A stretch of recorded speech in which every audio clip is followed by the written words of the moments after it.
안녕하세요. 30대 후반의 아들 둘을 키우고 있는 돌싱입니다. 제 이혼 이야기는 지옥이 천국이 되는 경험이었습니다. 절체절명의 순간 제 생명의 은인인 여자를 만나 인생 펴게 된 제 이야기를 들은 친구가 사연을 보내보라고 하여 이렇게 시청자분들께 제 인생 이야기를 하게 됐네요. 가끔 이 일을 떠올리면 통쾌하다는 생각도 들기에 다른 분들께도 그런 시원함을 안겨드리고 싶었거든요. 10년을 넘게 혼인 생활을 잘 유지해오던 제가 이혼을 하게 된 계기는 바로 한 통의 전화였습니다. 이상하게도 모르는 전화번호는 받지 않는데 그날 걸려온 전화는 남편의 전화번호 뒷자리와 같아서 혹시나 친척인가 싶어 전화를 받게 되었습니다. 여보세요? 안녕하세요. 혹시 김상우 씨 아내 되시나요? 네, 제가 김상우 씨 아내 되는 사람입니다만 누구시죠? 혹시 지금 시간 되시면 댁 바로 앞에 있는 2층 카페에 와주시겠어요? 그 사람에 대해 해드릴 말이 있거든요. 이상하다는 생각에 나가지 않으려는 저를 잡은 건 그 여자의 뒷말 때문이었습니다. 안 오시면 후회하실지도 몰라요. 그럼 다행인지 불행인지 그날따라 집에는 아무도 없었습니다. 그리고 집안일이 빨리 끝났거든요. 전화가 너무 신경 쓰여 결국 그녀가 알려준 카페로 급히 발걸음을 옮겼습니다. 저를 한눈에 알아보고 제게 아는 척하는 그 여자는 참으로 예뻤습니다. 탐스럽고 사랑스러운 얼굴에 머리카락에 윤기가 흘렀습니다. 게다가 세련된 화장과 옷이 그 좋은 몸매에 딱 맞아서 같은 여자가 보아도 무척 예쁘더군요. 저는 이렇게 화사한 여자가 왜 저를 찾았나 싶어 의아했습니다. 처음에는 보험회사나 카드 영업사원인 줄 알았거든요. 정말로 그런 이야기를 하려고 부른 사람이라고 생각도 못했으니까요. 오늘은 집에 사람이 없나 봐요. 바로 나오셨네요. 좀 기다려야 할 줄 알았는데. 네, 집안 사람들 다 일이 있어서. 그런데 어쩐 일로 저를 보자고 하셨어요? 혹시 그이에게 무슨 일이라도 생긴 건가요? 아니에요. 그런 건 아니고. 사실 제가 지금 김상우 씨와 친밀하게 만나고 있는 사람이거든요. 네? 친밀하게 만나고 있다니 그게 무슨... 제가 그 사람 숨겨둔 애인이라고요. 사랑하는 사이. 그러니까 그쪽에서 그 사람이랑 이혼해 주시지 않겠어요? 저는 갑자기 들이닥쳐 폭탄 같은 말을 터뜨리는 여자를 그저 멀뚱히 쳐다만 볼 뿐이었습니다. 그만큼 그날의 그 일은 너무도 뜬금없는 현실감이 느껴지지 않는 말이었습니다. 남편의 불륜에 대해 이렇게 알게 되리라고는 상상도 못한 저는 그녀의 어이없는 제안에 대답을 잇지 못했습니다. 그리고 두 사람이 얼마나 사랑하는지에 대한 그녀의 말을 들을 때마다 분노와 화, 억울함 등이 뒤섞여 저의 감정을 잠식해 나갔습니다. 그러나 이내 뒤죽박죽이었던 제 머릿속은 환히 밝아왔습니다. 지금 제 상황에서 그녀의 말은 도리어 반가운 말이라는 걸 깨달았거든요. 살았다. 내 생명의 은인이 여기 있다. 그 기쁜 마음을 듬뿍 담아 저는 여유로운 미소로 상간녀에게 시원하게 말해줬습니다. 네, 이혼해드릴게요. 두 사람 꼭 결혼하세요. 제 말에 벙찐 상간녀의 얼굴이 아직도 기억에 고스란히 남아 있습니다. 제가 이렇게 웃으며 두 사람의 사랑을 응원하게 된 원인은 10년 전으로 거슬러 올라갑니다. 지금처럼 합가를 한 게 아니라 당시에는 분가 상태였고 그때는 시부가 살아계셨습니다. 다만 시어머니는 시부의 간병으로 항상 집에 매여 있으셨고 무슨 이유에서인지 밝은 성격의 어머님은 시부의 수발을 들 때만큼은 항상 표정이 어두웠습니다. 그 모습이 애초로워 저는 어머님께 잘하려 무척 애를 썼습니다. 남편은 삼형제 중에 맏이었는데 셋이나 되는 며느리 중에 저를 가장 반기셨습니다. 손이 귀한 집안의 시집와 옷 같은 아들을 둘이나 낳은 것도 그 이유 중에 하나였지만 그것이 전부인 것은 아니었습니다. 어머, 어서 와라, 아가. 이렇게 일찍 안 와도 되는데. 그래도 이렇게 일찍 와서 준비를 도맡아 해줘서 너무 고맙구나. 정말 나한테 일이 잘하는 건 너뿐이야. 별 말씀을요. 빨리 해놓고 저도 어머님이랑 수다 떨면서 시간 보내는 게 좋은걸요. 어휴, 세상에. 너는 말도 이렇게 예쁘게 하고 마음씨도 착해. 둘째는 어제 전화 와서는 바빠서 못 내려올 것 같다고 하더구나. 셋째도 며느리가 몸이 안 좋다고 늦겠다고 하던데 어째서 꼭 명절 제사 때만 몸이 안 좋고 바쁜 건지 원. 어머님, 제가 있잖아요. 걱정 마세요. 그래, 네가 있으니 내가 버티고 살아. 뭐 먹고 싶은 거 있니? 오늘은 내가 다 사줄 테니까 걱정 말고 이야기해. 이 집안의 시집온 이상 맏며느리로서 지켜야 할 것은 확실히 지키겠다는 제 각오가 어머님의 마음에 쏙 들었던 것 같습니다. 게다가 시부 간병에 적적하고 삭막한 시간을 보내는 시모와 도란도란 세상 사는 이야기를 나누며 정말 모녀보다 더 가까이 지냈으니까요. 어머님은 그런 저를 항상 고맙다며 표현해 주셨죠. 특히 동서들이 방문했을 때도 어머님은 제 얼굴만 보면 환하게 웃으셨습니다. 그렇게 몇 년의 시간을 지내고 원래도 아프던 시아버지가 운명을 달리했습니다. 얼마 지나지 않아 남편이 먼저 제게 말을 꺼냈습니다. 여보, 내가 할 말이 있는데. 무슨 말을 하려고 이렇게 폼을 잡아? 뜸들이지 말고 얼른 이야기해. 아버지 돌아가시고 그 집에 어머니 혼자 계시는 걸 보니 마음이 좀 그래. 저번에도 한번 본가에 들렀는데 아주 불을 다 꺼놓고 어둡게 지내고 계시더라고. 그랬어? 내가 좀 더 틈틈이 시댁 가서 어머님하고 이야기도 나누고 맛있는 것도 먹으러 다니고 그럴게. 그것도 좋지. 근데 그것만으로는 어머니 상태가 돌아오지 않으실 것 같고, 당신이 우리 어머니랑 사이가 좋으니까 하는 말인데 우리 그 집에 들어가 살지 않을래? 합가를 하자고? 우리 어머니가 우리 형제를 어떻게 키웠는지 잘 알잖아. 당신이 어머니랑 사이가 나빴으면 이야기도 안 꺼낼 건데 다행히 어머니도 당신을 워낙 좋아하시니까 우울한 마음도 빨리 가라앉지 않을까 해서. 그래도 합가라니. 그러면 집에서도 마음대로 편하게 있지 못하게 되잖아. 안 될까? 잘 생각해봐. 저렇게 놔뒀다간 큰일 또 치를까봐 걱정돼서 그래. 저는 잠시 말을 아꼈습니다. 어머님이 걱정되는 것은 맞지만 그렇다고 준비 없이 합가를 시도하는 것도 걱정스럽기는 마찬가지였어요. 그렇지만 시어머니의 상태가 걱정되는 건 마찬가지였습니다.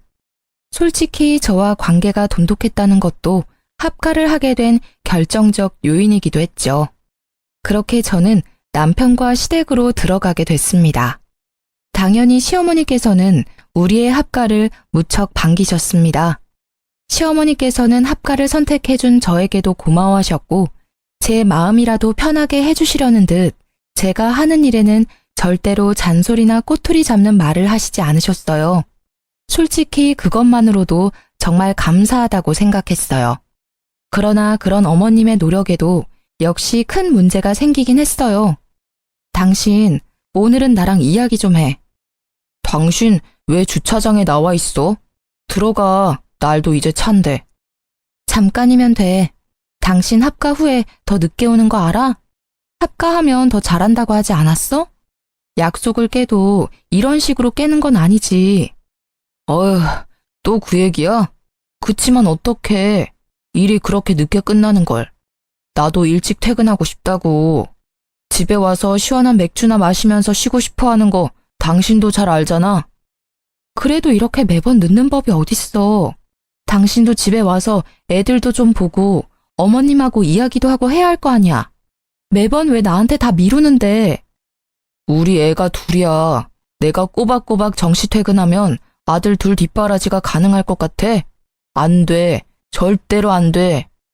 야근이라도 해야 수당이 붙어서 좀 넉넉하게 살 수 있을 거 아니야. 애들 맛있는 것도 사주고 미래에 하고 싶은 것도 마음껏 시켜줘야지. 그거야 그렇지만 그래도 너무하잖아. 육아도 힘들어. 당신은 대수롭게 생각하지 않지만 아침에 일어나서 잘 때까지 쉬지도 못하고 일한다고. 돌아서면 밥해야 하고 장도 내가 봐야 하고 애들 등하원도 내가 시키잖아. 게다가 당신이 늦게 오면 애들 목욕도 내가 시켜야 하고 결국 화장실 청소까지 내일이지. 내가 힘들다고 나이든 어머님한테 일을 시킬 수도 없는 노릇이고 당신이 일찍 와서 조금이라도 도와줘야 나도 숨 좀 돌릴 거 아냐.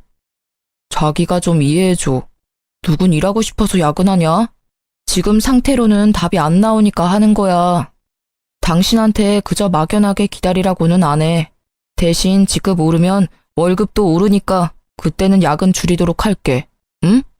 그리고 나도 애들이랑 최대한 시간 같이 보내도록 해볼 테니까. 평일 야근도 문제지만 주말에 일 안 할 때도 문제잖아. 쉴 때라도 애들이나 어머님하고 좀 시간을 보내줘야지. 주말까지 나한테 시키면 나는 언제 쉬어? 당신만 쉬고 싶어? 나도 좀 쉬었으면 좋겠어. 집안일은 했는지 티도 안 나고 육아도 내가 다 도맡아 하니까 내가 얼마나 힘들게 사는지 모르지? 당신이 몰라서 그래. 야근 계속 해봐. 얼마나 몸이 피곤한데. 주말에 애 보는 건 거의 불가능에 가까워. 솔직히 아침 9시부터 저녁 10시까지 일하는 나한테 주말 정도는 양보해줘야 하는 거 아니야? 당신은 틈틈이 쉬면 되잖아. 쉴 틈이 어딨어. 있으면 진작 쉬었지. 게다가 애들이 당신을 찾지도 않아. 애들이 아빠는 맨날 첫날 일만 하는 사람이래. 얼마나 대화를 안 하면 이렇게 생각하겠어? 제발 돈만 벌지 말고 애 정서 발달에도 도움을 줬으면 좋겠어. 아, 알았어. 주말에 애들하고 놀러 가보도록 노력할게. 그럼 됐어? 이제 잔소리 그만하고 들어가자. 나 피곤해. 남편이 힘들어 보인 건 사실이었고 애초에 홀벌이를 하는 집이라 남편의 수입이 전부인 것을 감안하면 어쩔 수 없는 일이기도 했습니다. 그러나 머리로는 이해했지만 여전히 마음은 서운했습니다. 나의 하소연을 잔소리 취급하며 대수롭지 않게 여기는 그 모습에 실망도 했습니다. 그렇게 하루가 멀다 하고 우리는 똑같은 문제로 주차장에서 매번 이렇게 다투었습니다. 결국 그 뒤로도 저는 시어머니의 하루 세 끼의 식사를 챙기는 것과 육아, 집 청소와 자질구레한 살림살이를 하느라 바쁘게 지낼 수밖에 없었습니다.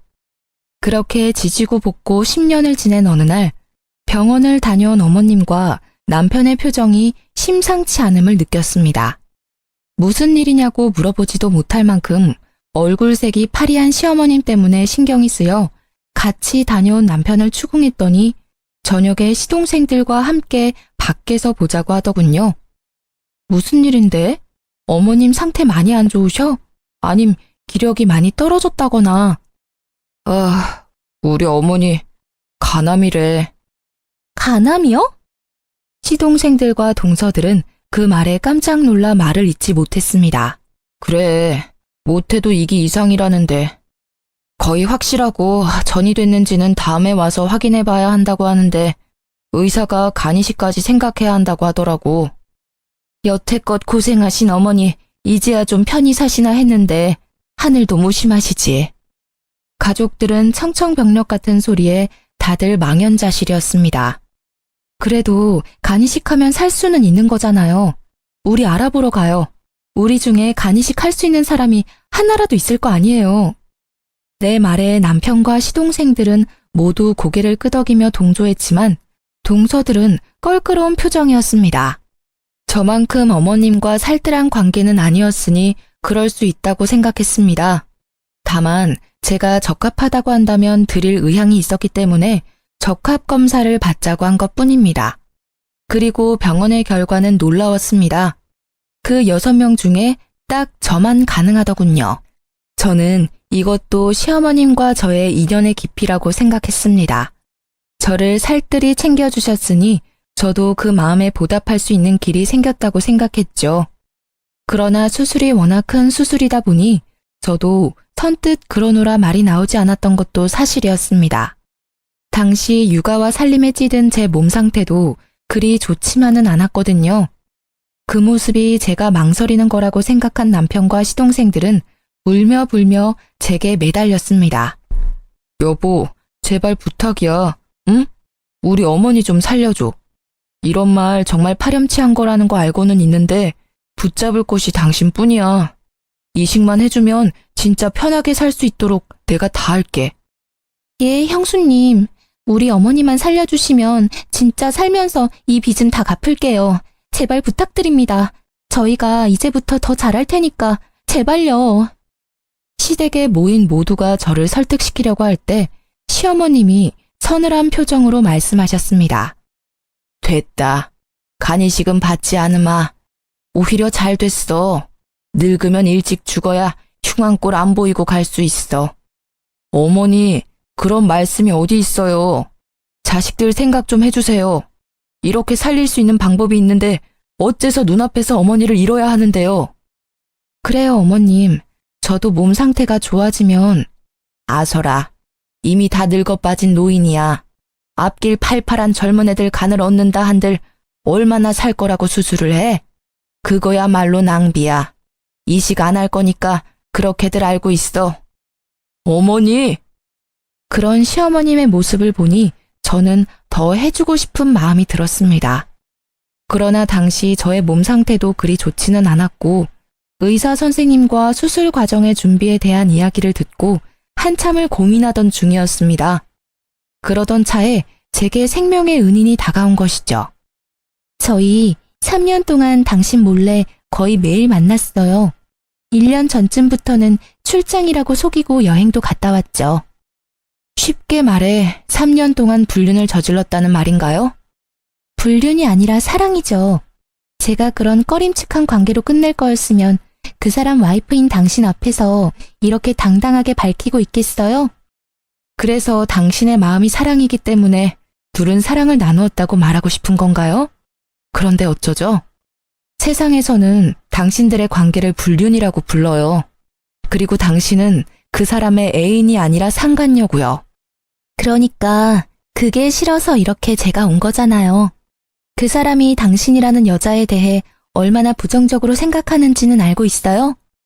잔소리 많고 꾸밀 생각조차 없는 아줌마라고 이야기하면서 아침에 눈을 뜨면 보고 싶지 않다고도 했었죠. 부정적으로... 불륜 저지르는 남자들은 다 똑같지 않나요? 와이프는 세상에서 제일 못된 추녀고 상간녀는 세상에서 제일 착한 미녀라고 하죠. 일단 눈앞에 먹음직스런 음식에 눈이 멀어 무슨 말이든 뱉고 보는 거죠. 그런데 왜 당신이 와서 이야기해요? 이야기하려면 그 인간이 내게 직접 이야기해야 하는데 당신과 저는 아무런 관계도 아니잖아요. 저와 법적으로 얽혀있는 건 그 남자고 당신은 남인데 그 법적 관계를 깨고 제가 그 관계를 가져가고 싶어서 그렇죠. 저도 이 관계 청산하고 그 사람과 진심으로 새 출발하고 싶어서 이렇게까지 한 거예요. 그이는 다정하기도 하지만 워낙 우유부단해서 그런 말을 직접 못하잖아요. 하고 싶은데 못하고 있는 걸 보고 제가 하러 온 거예요. 당당해 보이지만 사람들 없을 때 몰래 불러낸 거 보면 남편한테 들키고 싶지 않아서 그런 것 같은데 왜요? 그 사람이 그냥 연애만 하자고 해요? 그래도 다행이네요. 언젠가 마누라랑 이혼하고 당신이랑 살 거라는 허황된 공수표를 날리지는 않은 것 같아서. 맞아요. 솔직히 말하면 와이프한테 들키지 않고 계속 연애만 하자고 해서 열받아서 직접 몰래 왔어요. 이봐요. 저희요. 3년을 몸을 맞댔어요. 저는요. 이제 제 것을 남과 나누고 싶지 않아요. 당신이 와이프라면 바람 피운 사람하고 말도 섞기 싫은 게 당연한 거 아니에요? 그러니까 당신이 그 사람이랑 이혼해 줄 것 같아서 온 거예요. 냉정하게 맞받아치고 있었지만 이미 제 머릿속은 분노와 화로 가득했습니다. 아들 둘을 키우랴 시모 수발 들랴 이제껏 나 자신에게 소홀했던 그 대가를 치룬 것만 같았습니다. 게다가 마누라를 합가까지 시켜놓고 자신은 늦게까지 젊은 여자와 바람이나 히히덕거리고 있었다는 것을 떠올리기만 해도 부하가 치밀어 올랐어요. 분노로 벌벌 떨리는 손을 그 상간녀에게 들키지 않으려 꽉 쥐고 있었습니다. 그러고 보니 몇 년 전에는 거의 없었던 출장이 요 1년간 잦았다는 것이 떠올랐습니다. 가만히 생각해보면 징조는 여럿 있었습니다. 언제나 외모와 옷에 신경 썼고 영수증이나 신용카드 내역도 철저히 숨겼죠. 저는 그 능글맞은 남편의 얼굴이 떠올랐습니다. 그리고 시어머니에게 간이식을 해줄 생각도 아예 싹 사라졌습니다. 나를 배신한 남편을 생각하니 어머님께 간을 이식해주고 싶지 않았어요. 저는 상간녀의 말을 들으며 마음을 정했습니다. 이혼하기로. 네, 이혼해드릴게요. 두 사람 꼭 결혼하세요. 정말요? 진짜 이혼해주는 거예요? 네, 그러니 걱정 마세요. 당신 말대로 저도 그런 남자 얼굴 맞대며 살고 싶은 마음 추워도 없거든요. 말이 통하는 사람이라 다행이네요. 역시 제가 나서야 일이 해결되네요. 네, 그치만 두 분은 제 혼인 파탄에 책임이 있으시니까 내일 저는 이혼 전문 변호사를 찾아갈 거예요. 법적 관계를 거의 반강제로 청산당하게 생겼으니 그 정도는 이해해 주실 거죠? 그럼요. 걱정 마세요. 너무 고마워요. 이렇게 깔끔하게 해결돼서 정말 다행이에요. 아니었으면 진짜 힘들게 돌아갈 뻔했어요. 아니에요. 오히려 제가 더 고마운 마음이에요. 이렇게 직접 와서 알려주고 결단 내리게 해주셔서 고마워요. 그럼 이 집구석이 어떤 상황인지도 모른 채 내게 고마워하는 상간녀를 보니 저는 웃음이 났습니다. 저의 호의 가득한 말에 상간녀는 영문을 모른 채 멍청한 표정을 짓고 있었어요. 그날 집으로 돌아온 저는 다시 주차장에서 남편을 기다렸습니다. 아픈 시어머님께 이런 모습까지는 보이고 싶지 않았고 혹여나 이 사실에 충격받으실까봐 조용히 이야기하려던 거였어요. 그런데 그날도 무척이나 늦은 귀가를 하더군요. 오늘도 그 상간녀와 놀다가 늦은 거라 생각하니 점점 열이 오르기 시작했습니다. 당신 왜 또 밖에 있어? 뭐야, 오늘도 잔소리야? 아니, 잔소리 아니고 당신이 꼭 들어야 하는 중요한 이야기야. 무슨 말이 하고 싶은 건데? 혹시 어머니 얘기야? 어디 안 좋으셔? 그래서 어머니 없는 데서 말하는 거야? 아니, 지금 할 이야기가 어머님 건강에 안 좋을까봐 밖에서 얘기하려고. 뭔데 이렇게 뜸을 들여? 별거 아닌 이야기라면 그냥 집에서 하자. 나 피곤해. 당신이 피곤해하는 것 같으니까 나도 간단히 말할게. 별거 아니라면 별거 아닌 이야기니까. 오늘 정말 예쁘게 차려입은 젊은 여자가 우리 집 앞까지 날 찾아왔거든. 그 사람이 글쎄 대뜸 나더러 당신이랑 사랑하는 사이라고 하더라고. 어때? 별거 아닌 이야기지? 제 말에 남편의 얼굴이 점차 굳어가고 있었습니다. 그래, 어디서 만난 여자야? 오피스 와이프야? 아님 인터넷으로 만난 사람? 그것도 아니면 설마 술집 여자는 아니겠지. 근데 정말 비참하더라. 그렇게 예쁜 여자 앞에서 화장도 제대로 하지 않고 집안일에 육아에 찌든 내 모습이 창가에 비치는데 정말 죽고 싶을 정도였어. 내가 왜 당신 때문에 이런 거지 같은 기분을 느껴야 하지? 곧 남편이 허둥대며 말했습니다. 잠깐만. 당신 쓸데없는 오해하면 안 돼. 그 여자 아무것도 아닌 사이야. 나는 떳떳하다고. 아무것도 아닌 여자치고는 너무 당당하던데 당신이 이런 이야기 절대 못 꺼낸다고 자기가 직접 와서 하는 거라고 했어. 나더러 당신이랑 이혼해줬으면 좋겠다고 하더라고. 요즘 참 대단한 세상이야. 상간녀가 직접 와서 조강지처에게 그것도 시어른 모시는 와이프 얼굴 맞대며 그런 이야기를 꺼내다니. 그 여자가 진짜 그렇게 말했어? 맹세코 나는 그런 말 한 적 없어. 그냥 몰래 만나자고만 했지. 엔조이였어. 그 여자도 곧 정리하려고 했어. 정말이야. 웃기시네. 당신 야근이랑 출장이 잦아질 때부터 예상했어야 했어. 그런데도 내가 당신을 믿었던 건 아픈 어머님이 계신데 설마 바람을 피웠을까. 그 효심을 믿었기 때문이거든. 지금 생각해보니 너란 사람이 상식적인 인간이라 믿은 내가 참 바보였네. 여보, 미안해. 근데 진짜로 이것만은 알아줘. 걔는 그냥 잠깐, 진짜 아주 잠깐 재미로 사귄 거야. 알잖아. 살다 보면 이런저런 해프닝이 생기는 것처럼 그런 사소한 해프닝인 거지. 진지하게 만나거나 그런 거 절대 아니야. 난 분명 싫다고 했고 또. 근데 이상하지? 그 여자 말 들어보니 아주 둘이서 행복하게 3년을 연애했다는데 그것도 최근 1년은 출장 간다며 여행도 많이 갔다지? 그래. 나랑 우리 아들들은 당신이랑 여행 간 지가 언젠지 기억이 나지 않는데 그 여자는 매달 여행을 시켜줬어? 그것도 호화롭게. 왜? 와이프랑 아들한테 돈 쓰는 게 아까웠어? 아, 그래. 그러긴 했어. 아니라고는 안 할게. 그치만 그건 그냥 기분 전환용이었다고. 나는 당신이랑 이혼할 생각 없이 재미만 잠깐 보려고 했지. 진짜야. 나 좀 믿어줘. 끝까지 진지한 사이가 아니었다고 나를 설득시키려는 남편에게 화가 나서 결국 터져버렸습니다. 냉정하게 말하려고 했던 마음이 터져버리자 결국 참을 수 없는 분노가 쏟아져 나왔어요. 믿어줘? 나를 반강제로 시댁에 합가시켜서 힘든 일은 다 하도록 만들어 놓고는 당신만 재미를 봤다? 에라이 천하의 나쁜 놈아. 마누라한테 시댁이며 가정일 다 떠맡겨 놓고 젊은 여자랑 바람피니 좋든? 어떻게 나한테 이런 짓을 할 수가 있어? 당신은 나한테 이러면 안 되지. 당신만 믿고 합가해서 살고 있는 나한테. 미안해 여보. 진짜 잘못했어. 내가 다 끊을게. 당신 하라는 대로 해줄 테니까 제발 이혼만은 봐줘라. 응? 남편은 손이 발이 되도록 싹싹 빌었지만 제 눈에는 그것마저도 거짓인 것처럼 느껴졌습니다. 나는 그렇게 해줘야 할 이유가 없는데?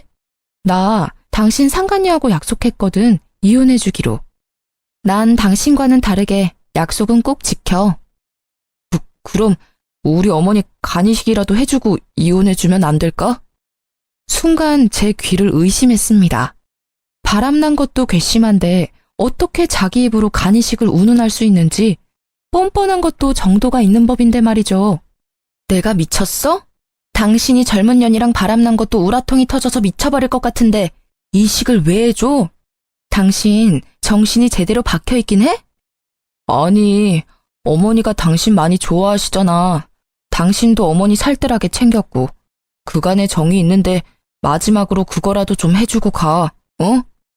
나한테 부탁하지 말고 당신이랑 죽고 못 살도록 알콩달콩 깨볶는 상간녀한테 이야기하는 게 어때? 그 정도로 사랑한다면 싫다 소리 없이 해줄 텐데, 안 그래? 걔는 어머니랑 만난 적도 없어. 상식적으로 한 번도 본 적 없는 사람한테 간식 해줄 사람이 어디 있어? 당신은 10년 넘게 모셨잖아. 명색이 며느리인데 그 정도도 못 해줘? 그 말에 저는 화가 머리끝까지 났습니다. 이 말을 듣고도 내가 가만히 있으면 오히려 제 심장에 좋지 않을 것 같아 남편의 뺨을 한 방 시원하게 날렸습니다. 역시 한 대 치고 나니 마음이 좀 후련해지더라고요. 미친놈아, 상식이 뭔지도 모르지? 지나가는 사람들 아무나 붙잡고 물어봐. 바람난 남편 어머니 간이식 해주는 건 상식인지 아닌지. 아, 속 터져. 이런 놈을 이제까지 남편이라고 데리고 살았다니 내가 미련한 년이지 내가. 결국 그 다툼을 끝으로 저는 시댁에서 나오게 됐습니다. 자고 있던 두 아들을 깨우면서 저는 최대한 화를 가라앉히려 했지만 얼굴에서 드러났는지 애들도 별말 없이 준비를 하더군요.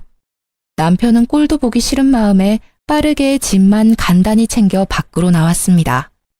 그렇게 친정으로 돌아온 저는 이혼 소송을 준비하기 시작했습니다.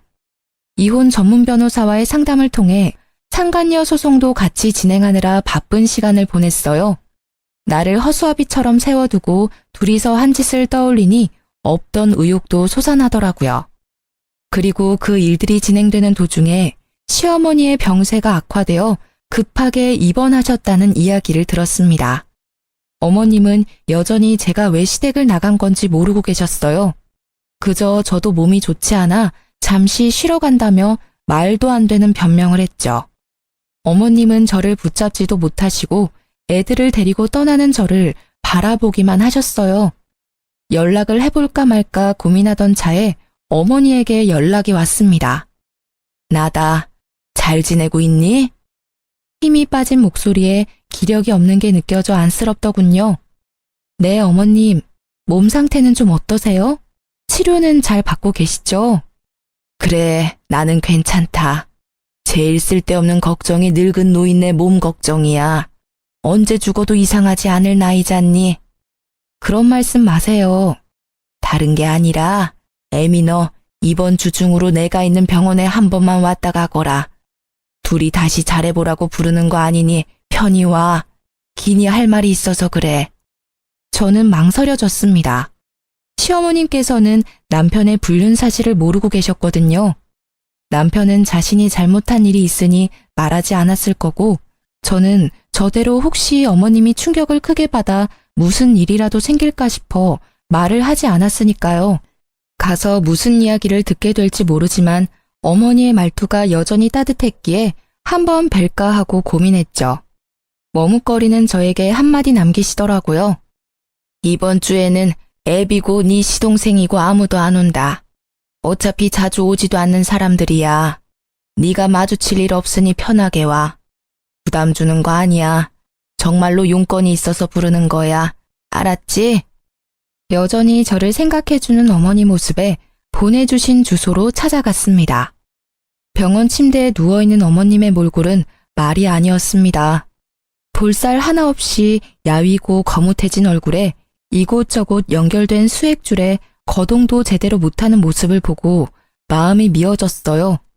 배아파 낳은 아들이 셋씩이나 있는데 아무도 신경을 쓰지 않았는지 방문자 카드에 제 이름이 2번째로 써져 있더군요.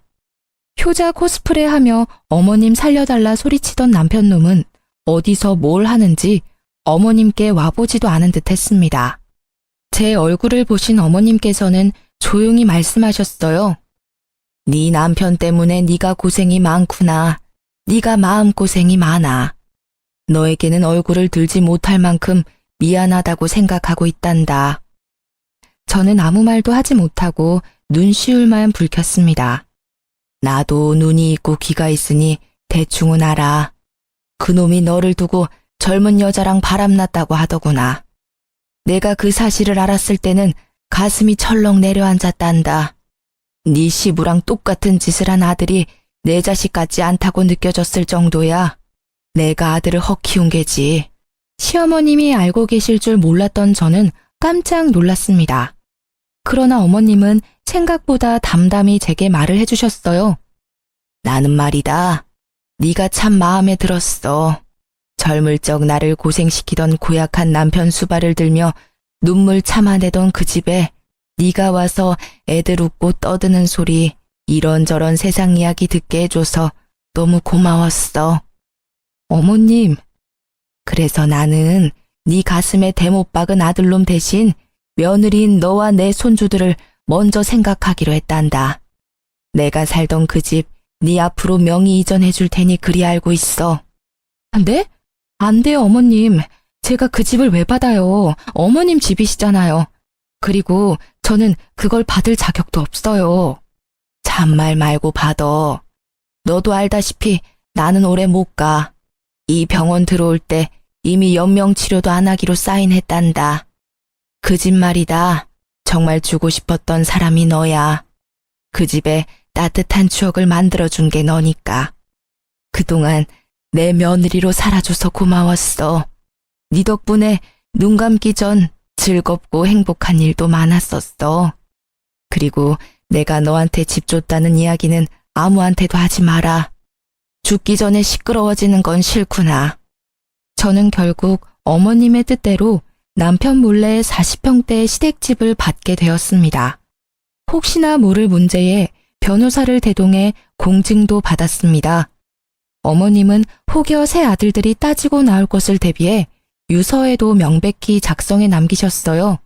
사기네 뭐네 이상한 말할 것 같으면 변호사에게 맡겨놓은 유서를 보여주라 하시면서요. 이제 가봐. 내 할 이야기는 끝이다. 2번 다시 여기 찾아오지 마라. 그 집을 받으며 이래도 되는가 싶은 마음이었지만 어머님은 그 뒤 아무런 이야기도 듣지 않겠다는 듯 눈을 감아버리셔서 인사를 하고 나왔어요. 그게 마지막 인사였습니다. 시모께서는 그 뒤로 3달간 독한 약을 이기지 못하고 결국 돌아가셨습니다. 부고 문자를 보았을 때는 마음 한켠이 쓰렸습니다. 이혼 소송 중이라도 장례식장은 가는 게 예의에 맞을 것 같아 조문을 갔는데요.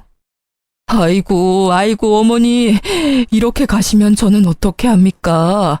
이식도 받지 않고 이렇게 가버리시면 남은 자식들 어찌 살라고. 제 가슴도 이렇게 억장이 무너지는데 어머니. 장례식장에 들어서자마자 들리는 남편의 목소리에 저는 욕 한 바가지 나올 뻔한 걸 겨우 참았어요. 시모께서 병원에 있을 때는 찾아와 보지도 않고 상간녀랑 놀러나 다니던 논팽이 같은 남편이 이제 와서 자식이랍시고 펑펑 우는 모습이라니 웃기지도 않았어요. 조문 온 사람들에게는 효자로 비춰지고 싶은 욕망 가득한 두 눈이 남편을 대변해주고 있었죠. 그 꼴을 보는 게 싫었던 저는 빠르게 조문을 마치고 시댁으로 다시 돌아왔습니다. 어머님이 입원해 있던 동안 상간녀가 이 집에서 살았었는지 상간녀의 짐도 엄청나게 많더군요. 이제 제 집이 된 시댁에서 남편이 들어오기를 기다렸던 저는 도어락 열리는 소리에 거실에서 남편을 맞이했습니다. 남편의 옆구리에는 그 상간녀가 딱 붙어 있더군요. 시모가 없다고 이렇게 바로 상간녀를 데리고 오다니. 남편은 제가 거실에 있는 걸 보더니 깜짝 놀란 듯 했습니다. 당신이 왜 여기에 있어? 어차피 이혼 소송 중인데 짐 싸고 당장 나갈 줄 알았더니. 아니지, 짐 싸고 당장 나가야 되는 게 맞지. 역시나 남편은 모르고 있었습니다. 이 집이 누구의 소유가 되었는지. 저는 당일 떼어놓은 등기부등본을 척하니 보여주었습니다.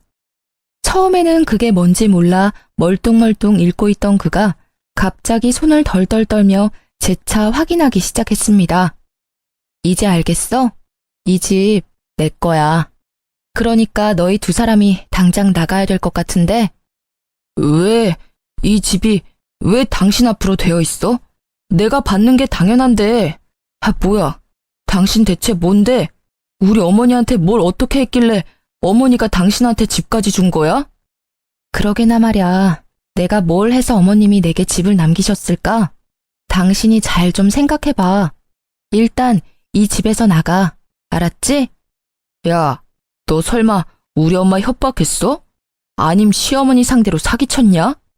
정당하게 합법적으로 시어머님 통해서 전달받은 건데 못하면 어머님 담당했던 변호사님께 찾아가봐. 명함 줄게. 당당한 제 말에 뒷목 잡는 남편과 옆에서 눈알만 열심히 굴리는 상간녀의 모습을 보며 곧장 이삿짐 센터에 전화를 했습니다. 여기요, 용달차 하나 보내주세요. 짐 그렇게 많지는 않거든요. 최대한 빨리 와주세요. 상간녀가 저와 제 아들들 짐만 고스란히 모아 창고방에 처박아 놓았길래 저는 그 짐을 제외한 남편과 상간녀의 짐을 모조리 용달에 실어달라고 했습니다. 남편이 믿고 있던 재산이 그 집뿐이었는데 그 집이 제 것이 되었으니 상간녀는 두 번 다시 볼 일 없다는 듯 짐을 챙겨 나가려고 하더군요. 야, 너 어디 가? 야, 너 설마 내 돈 보고 붙어 있었어? 이 꽃뱀 같은 년이? 그럼 오빠 어딜 봐서 나 같은 여자가 붙어 있었겠어? 이 집이 오빠 명의도 아닌데 내가 붙어 있을 필요 없잖아. 서로 주고받는 심플한 사이인데 그 정도는 당연한 거 아니야? 뭐? 뚫린 입이라고 함부로 이야기하지. 언제는 나 좋다며. 내가 전부라며. 네가 와이프한테 이혼하라고 해놓고 너 혼자 빠지겠다. 내가 시키지도 않은 일을 만들어서 분란만 만든 건 너야. 너도 책임질 건 져야 할 거 아냐. 왜 네가 싸지는 일을 내가 수습해야 하는데? 그거야 오빠 생각이지. 게다가 오빠가 이렇게 멍청한지 몰랐었거든. 난 돈 없는 오빠한테는 관심 없어. 오빠가 뭐가 대단해? 몇 푼 되지도 않은 월급에 얼굴이 잘생겼기를 해 다정하기를 해. 거기다가 봐.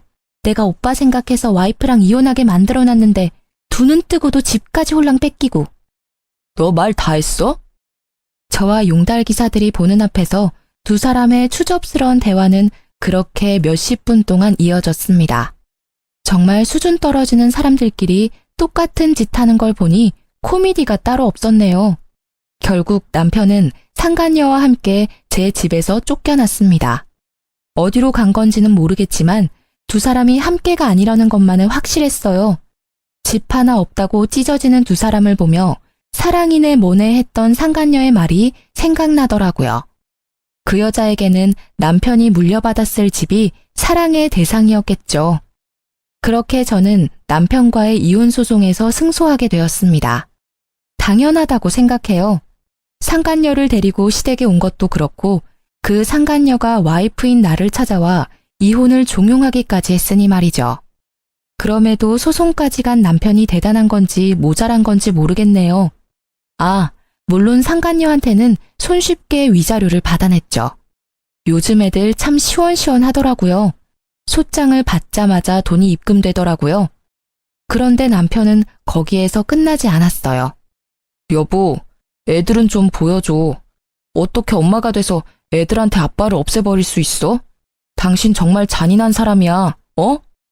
당신 진짜 열받는 소리만 골라서 하는 재주가 있네? 애들 어려서 아빠 찾을 때 당신 뭐라고 했는지 기억 안 나지? 아빠 바빠, 아빠 피곤해, 아빠 힘들어. 매번 이 말만 하면서 도망갔던 건 애들을 위해서 한 일이었니? 내가 잔인해? 미안한데 이미 애들 어렸을 때부터 아빠 자리는 한참 비어 있었거든? 그때는 나도 피곤했어. 지금은 또 다르잖아. 나는 애들한테 잘할 자신이 있고 또 친아빠니까 애들을 볼 권리도 있어. 애들이 보고 싶으면 밖에서 봐. 이 집으로 기어들어오지 말고. 밖에서 보고 맛있는 거 사주고 같이 즐겁게 놀다가 집에 보내주면 되잖아. 애들이 집에서 노는 걸 더 좋아하잖아. 어릴 때도 보니까 집안에 붙어서 놀던데. 언제적 얘기를 하는 거야? 허튼 소리 그만하고 이제 내 집에 발도 디디지 마. 한 번만 더 찾아와서 난동 부리면 바로 경찰 부를 거야. 전 남편은 그제야 자신이 한 짓이 후회가 되는지 눈물을 질질 흘리기 시작하더라고요. 동정표를 사려는 작전은 제게 통하지 않는다는 걸 모르는지 이렇게 끈덕지게 집으로 들어오려던 이유가 무엇인지 나중에 알고는 웃었어요. 알고 보니 회사에서 불륜을 저질러 이혼소송 당한 게 소문이 파다하게 났다더군요. 누가 소문낸 건지는 모르겠지만 그 길로 전 남편은 직원들에게 왕따 당하다가 결국은 스스로 사표를 냈다고 해요. 직장도 잃고 아내와 자식도 잃고 그렇게 애정하는 상간녀까지 잃은 전 남편이 뭐 하나라도 건져보려고 내 집에 온 거였어요. 최근에는 퇴사하고 일이 없어 배달기사로 벌어먹고 산다고 하더군요. 앞으로는 제발 저한테 피해를 주지 않았으면 하거든요. 이렇게 긴 글을 쓰다 보니 진짜 그 상간녀의 연락이 없었다면 제가 어떤 꼴을 당했을지 상상도 가지 않네요. 그 상간녀가 제게는 정말로 은인이나 다름없어요. 이렇게 제 이혼 이야기는 끝이 났네요. 조강지처를 버리려던 나쁜 남편의 말로를 보시니 속이 시원하시죠? 어디 가서 이야기하기 힘든 말이지만 이렇게라도 털어놓으니 제 마음도 한결 편안해졌어요. 이렇게 긴 글을 함께 봐주신 분들에게 감사의 마음을 전합니다.